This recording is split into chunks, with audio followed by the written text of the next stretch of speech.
ಆಯಿತು. ಭಾರತೀಯ ಹೆಸರುಗಳೇ ಭಾಷೆಗಳ ಪ್ರಭಾವ ಬರ್ಮಾದಲ್ಲಿ ಕಂಡುಬರುತ್ತದೆ.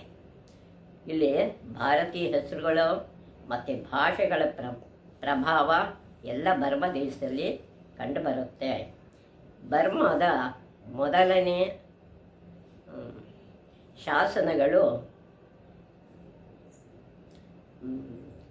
ಕದಂಬರ ಕಾಲದಲ್ಲಿಯೇ ಕದಂಬರ ಕಾಲದ್ದು ಇಲ್ಲಿ ಕಾಣುತ್ತೆ. ಭಾರತೀಯರು ಸಂಸ್ಕೃತಿಯ ಪ್ರಸಾರಕ್ಕಾಗಿ ವಿಶ್ವ ಸಂಚಾರ ಮಾಡುತ್ತಿದ್ದಾಗ ಅವರು ಧರ್ಮದೇಶದ ಮೂಲಕ ಹಾದು ಹೋಗುತ್ತಿದ್ದರು. ಯಾವುದೋ ದಾರಿ ಅಲ್ಲೇ ಇದ್ದಿದ್ದು ಸಂಸ್ಕೃತಿ ಪ್ರಸಾರಕ್ಕೋಸ್ಕರ ಅವರು ಧರ್ಮದೇಶದ ಮಾರ್ಗವಾಗಿ ಹೋಗ್ತಾ ಇದ್ದರು, ಮೂಲಕ ಹಾದು ಹೋಗುತ್ತಿದ್ದರು. ಬಂಗಾಳದಿಂದ ಹೋಗುವ ಭೂಮಾರ್ಗಗಳು ಮತ್ತು ತಾಮ್ರಲಿಪ್ತಿಯಿಂದ ಹೊರಡುವ, ತಾಮ್ರಲಿಪ್ತಿ ಅನ್ನೋದು ಒಂದು ಮಾರ್ಗ, ಹೊರಡುವ ಜಲಮಾರ್ಗಗಳು ಇವುಗಳ ಕೇಂದ್ರವಾಗಿತ್ತು. ಇವುಗಳ ಕೇಂದ್ರ ಇವೆಲ್ಲ ಆಗಿದ್ವು. ಬರ್ಮಾ ದೇಶದ ಮಾರ್ಗಗಳು ಇವೆಲ್ಲ.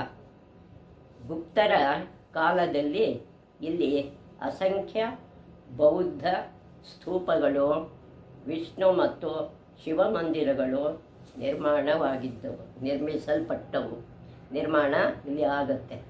ರಾಜ ಅನಿರುದ್ಧನ ಕಾಲದಲ್ಲಿ ಬರ್ಮಾದ ಸ್ವರ್ಣಯುಗ, ಬರ್ಮದಲ್ಲಿ ಅನಿರುದ್ಧನ ಕಾಲದಲ್ಲಿ ಬರ್ಮದ ಸ್ವರ್ಣಯುಗ ಅಂತ ಕರಿಬಹುದು.